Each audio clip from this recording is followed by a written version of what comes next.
Welcome to Purple Acorn live at SHRM 25. This is brought to you by VirgilHR, and I have a special guest joining me. I don't know where we're at, but I like this space. John Mazzeo, pleasure to meet you. Thank you for coming on the show. Thank you for having me. Pleasure to be here. So, you are obviously in compliance. You work with a company. Can you do a little bit of an introduction of what company you work for, your role? Then I'll be curious to find out how you got into that space. A little bit of a history lesson here. Yeah, absolutely. So I work, my official title is Senior Director, Associate General Counsel for our I-9 Success business line. What that means is, from a business and a legal perspective, I lead our I-9 and E-Verify business. I-9 Success is a business line of business information, along with business information group, certified screening, true screen, and field print under the larger vertical screen umbrella. So we do, as a business, we cover background, drug screen, I-9 E-Verify DOT, identity verification, fingerprinting, and then the I-9 and E-Verify piece as well. How I got here, about 4 years ago, a friend of mine called me and said, "Hey, this headhunter is looking for someone with your skill set." What was that skill set? I was with Immigration and Customs Enforcement. That's where I started my career right after law school. And I was doing a lot of I-9, worksite enforcement, work like that, which had really, when COVID hit and the agency sent us home, I dug into it. I was lucky enough to have a really good chief who put me up for that role when someone was transitioning out of it. And I sort of ran with the ball. And it was one of those few things that the agency could really concentrate on while everybody was working from home and agents couldn't be in the field, et cetera. Makes sense. So what do I got this call. I said, sure, I'll meet with them. And then a month later, I was started. Started out as the compliance person, right? Make sure that nothing's broken, make sure we're following all the rules, but as it applies to our I-9 and E-Verify services. And slowly over time, that has increased to, product development, features, moving outside of the I-9 space to our advanced identity verification product and our fingerprinting products. And really for me, the through line there is, it's all about identity. It's all about who are you hiring? And my background in law enforcement, I looked at hundreds of documents every day. I like to say I'm good at spotting fake documents, but I have a really good nose for it. And how you systematize that is something I'm really interested in. And it's a real game changer in the workplace. So talk to a lot of employers. What I'm hearing right now, candidate fraud, especially when they're going through an application process, is a huge concern. Are you seeing that as well? Like, what's your sense of that? Yeah, so as a practitioner, as someone who comes to SHRM, goes to these large conferences, talks to people, has a lot of friends still in government, everybody's talking about know your employee. Last year, I was at a conference, summer of 24. One of the group soups over at Homeland Security Investigations coined the term, know your employee, know your new hire, because they were starting to see this fraud manifest, the candidate fraud piece, but also they were sounding the alarm that generative AI is great, especially if you're a document preparer, because the fraudulent documents are getting better. And you really, can't tell where the fakes are and where they're not. So what I'm seeing right now in the marketplace is this fear of who am I actually hiring? I want to be hiring the person and onboarding the person that I interviewed that has the skill set that I interviewed for. That's the first thing, right? Second thing is I want to make sure that I'm not hiring someone who doesn't have work authorization or who, is a foreign actor. We've seen the prosecutions recently with the DPRK cases where they really fall into one of two fact patterns. The first is there's a laptop farm, they use an AI spoofing piece to get the remote job. The laptop gets shipped to a US-based household. Someone opens them all and they remote in, and now you as the employer are paying someone in North Korea to do their work. And that poses not only an issue of who is doing this work and what are they doing with, but now I'm giving a paycheck to a sanctioned country. And what I'm starting to hear from my folks in the field is the government starting to look at those as OFAC violations. The second sort of threat vector you see with that is, okay, what about corporate espionage? Yeah. And that's something where we're seeing fewer prosecutions because companies are much less likely to come forward. There's not that, American citizen who they can, the government can target in the investigation. But that piece, the corporate espionage piece, isn't getting enough traction, and it's happening. When you say it's happening, like, what's the frequency? Like, how is it different than, say, 10 years ago? I think the remote work piece has made it a lot easier because I can spoof an interview, I can get a laptop, and once I get into the laptop, I sort of have the keys to the kingdom, especially if you are a higher ranking person. Yeah. I think it's obviously the cost of doing business in corporate espionage, it's much lower now with the remote work setup that we have. But also when you think about it, when I'm not working from home, talk 30 years ago, I'm printing out papers and I'm stuffing them under my shirt and walking out of the office in Midtown with them. Now it's, I just take a picture of my screen and no one's the wiser. Interesting. Obviously, there's new administration this year that's brought a lot of changes, and you worked at the immigration enforcement. What are you seeing on that end? Like, what should employers make sure that their employees are legit, that they have all the right documentation, they're I-9 verified? What's your advice for employers themselves? So the best defense is a really good offense. Okay, tell me more. And you want to come out of the gate and you want to design your tech stack, whether you're adding on a background check plus the I-9 plus identity verification, or you're just doing one or two of those. You want the different pieces of that onboarding stack where you're thinking about identity, where you're thinking about who that person is, whether it is a biometric identity verification where the candidate's uploading an image of their document and then they're doing a selfie and we're comparing the two, making sure it's a valid credential plus a match, plus the background check, plus the I-9. U.S. employers are required to do the I-9. And what I like to say about E-Verify is it's not mandatory until it is, and it's becoming more and more mandatory, especially as states step up their own enforcement of it.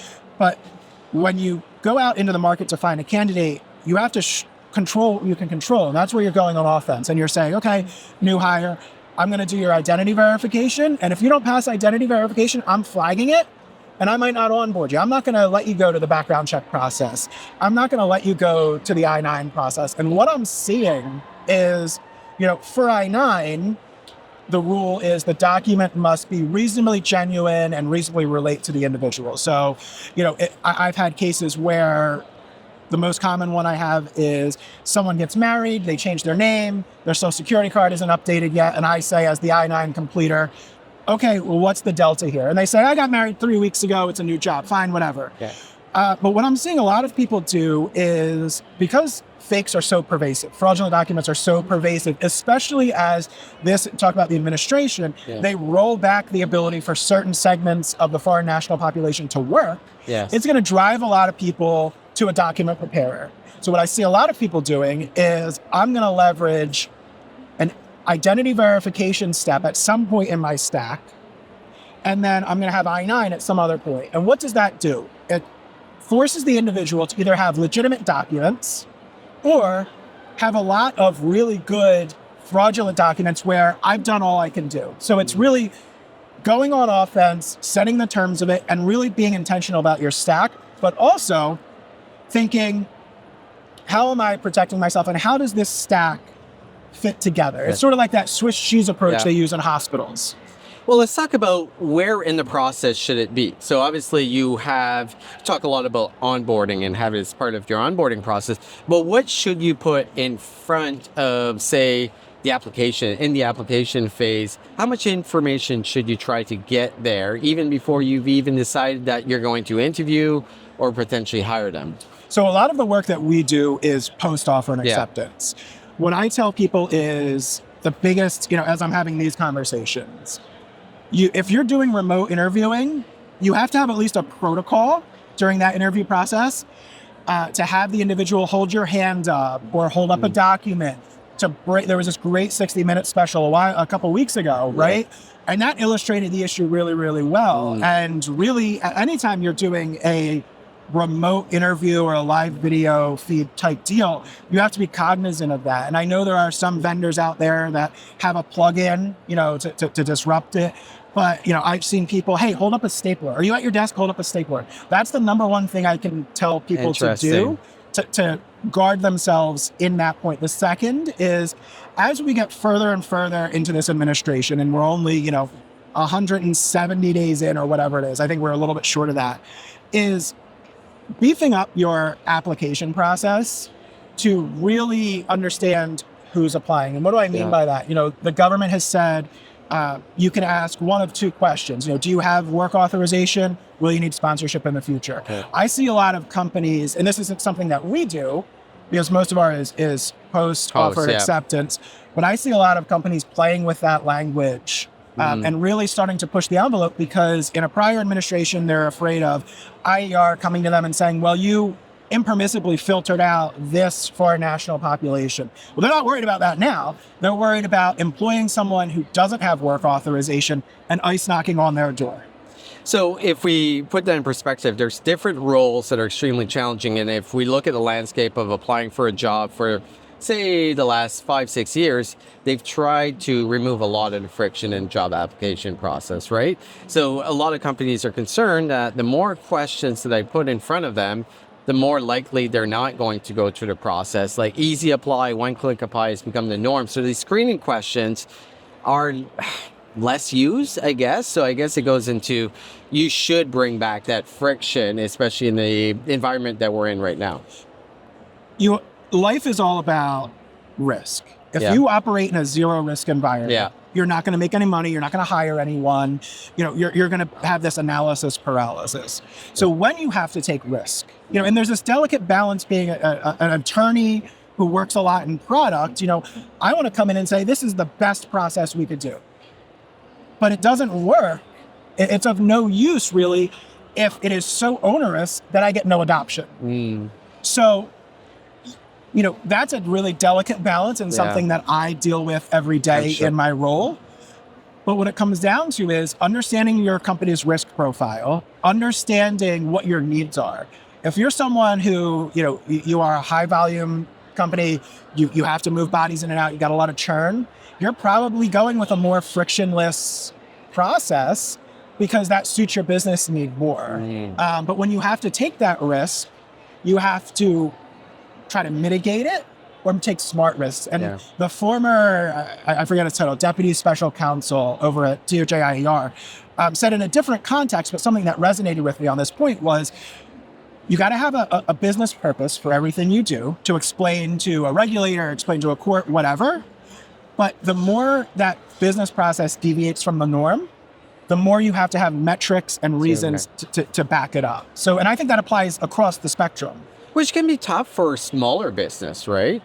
Just having the levers put in place to make sure, hey, I'm complying. This is where organizations like yourself are great to work with, just to make sure that you're on top of it, correct? Yeah, we work with a lot of very large companies. We work with a lot of smaller companies. I talk every day with, someone who says, oh, do you have 5 minutes to talk? I'm not a client, but I'm someone who has an I-9 question. Or what would you do in this scenario? And, I feel really badly for the HR department of one, especially with, the I-9 stuff, right? All the stuff we're seeing with TPS rescissions and CHNV rescissions and what documents good, what documents not. I mean, I do that every day. I devote hours of it every day to it. And it's my job and I can barely keep up, right? I don't know how the HR department of one is doing that.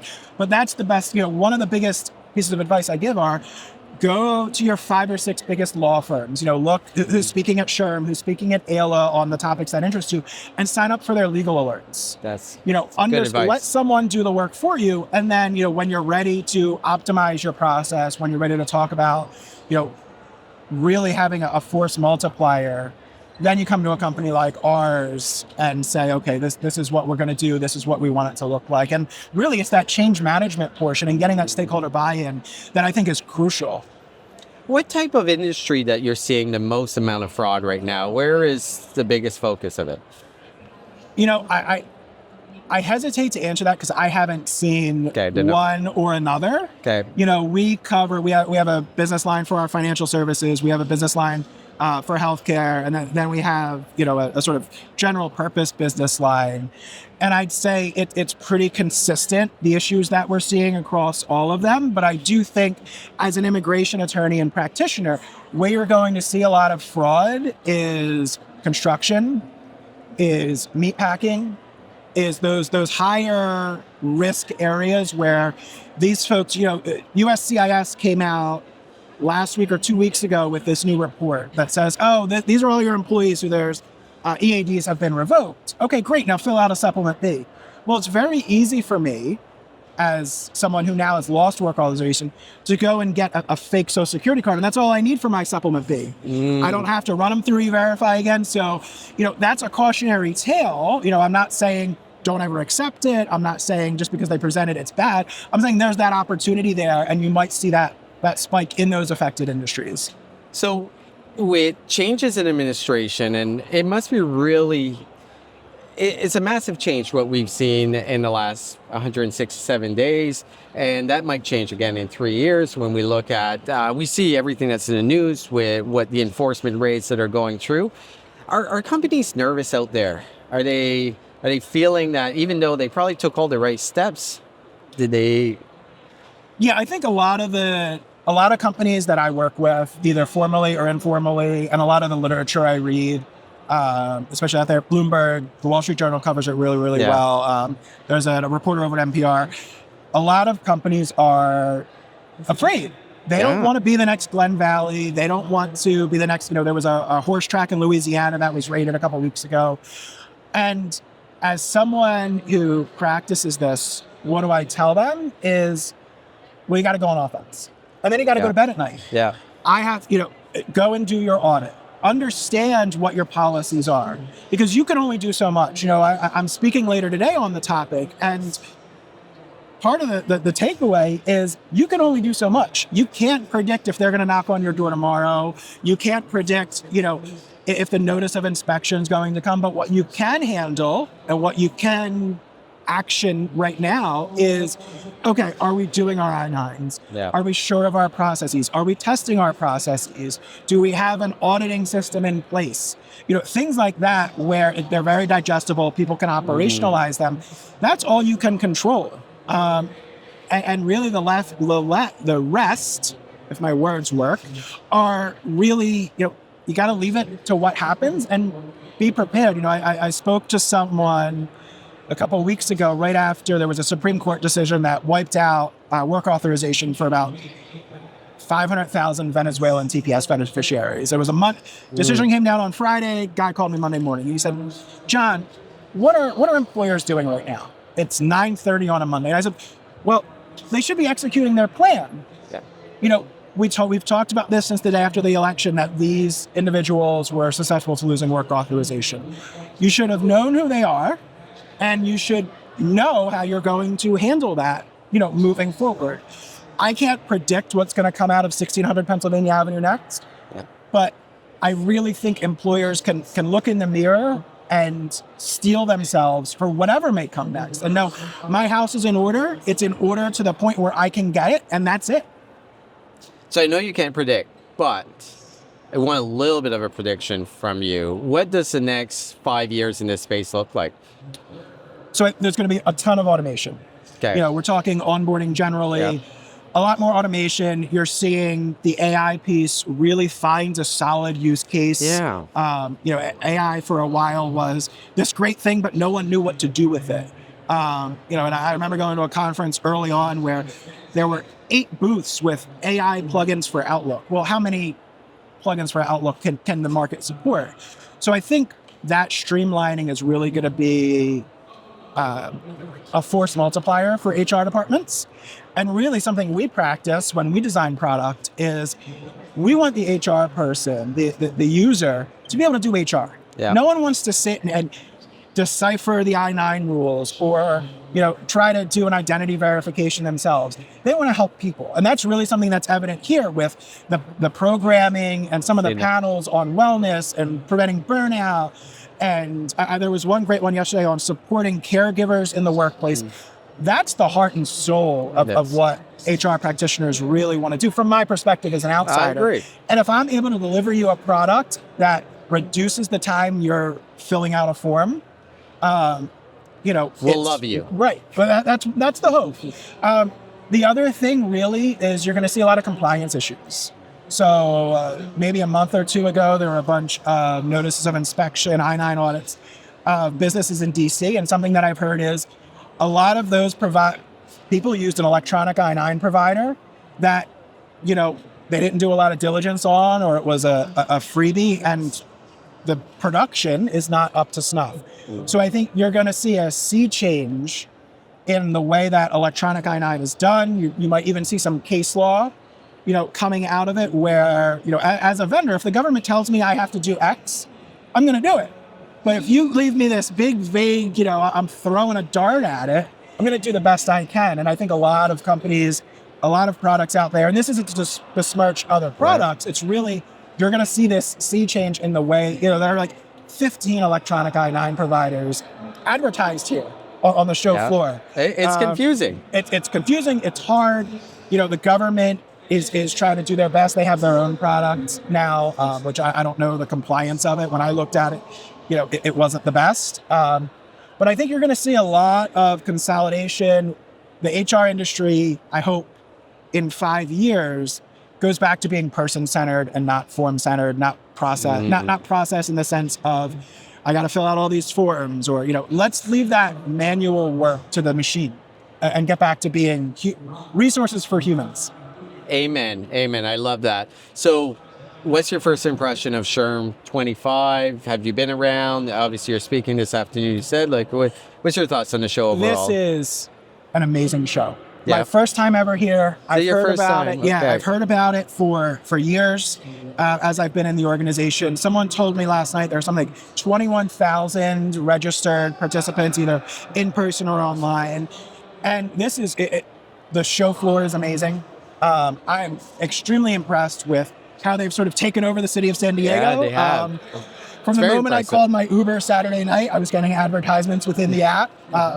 Not a plug for Uber, but just very creative. And you're seeing some really, really good stuff. And what I love to see the most in any conference that I go to, whether it's an immigration conference, whether it's SHRM, this SHRM, HR Florida, whatever it may be, is people having lunch together. So we're sitting in this big room, and there are a bunch of tables, and I might not know the person I'm going to sit with, but I'm going to get to know them. And then I'm going to build a relationship.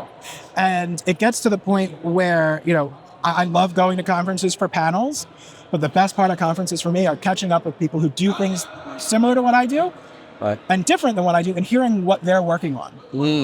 No, I think that's a real value. And like you said, this is one of my first SHRMs that I've been to. And the size and scope is 21,000 is as big as a conference as you can get. So if anyone wants to get a hold of you, what's the easiest way to get a hold of you? So it's John Mazzeo at verticalscreen.com. Also LinkedIn. This is my shameless plug for my LinkedIn because, please.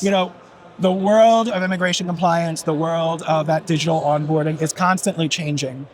And I sit in a very plum position where I'm allowed to write about it quite a bit. And everything I write, it goes on LinkedIn. And it goes on LinkedIn in a quickly digestible piece where the HR practitioner can say, there's this thing, it's happening, I'm filing it away. So then, take TPS Venezuela, for example.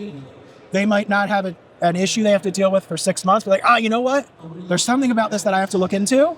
And that's where they go. Well, I'll tell you, I learned a lot. I do recommend everyone to follow you on LinkedIn. Definitely reach out to you. Really appreciate you joining us. The info that you shared to our audience, very worthwhile, and it's going to be even more worthwhile as we move forward because it is a really changing and challenging time. Thank you so much. Thank really you, my appreciate pleasure. it. Enjoy.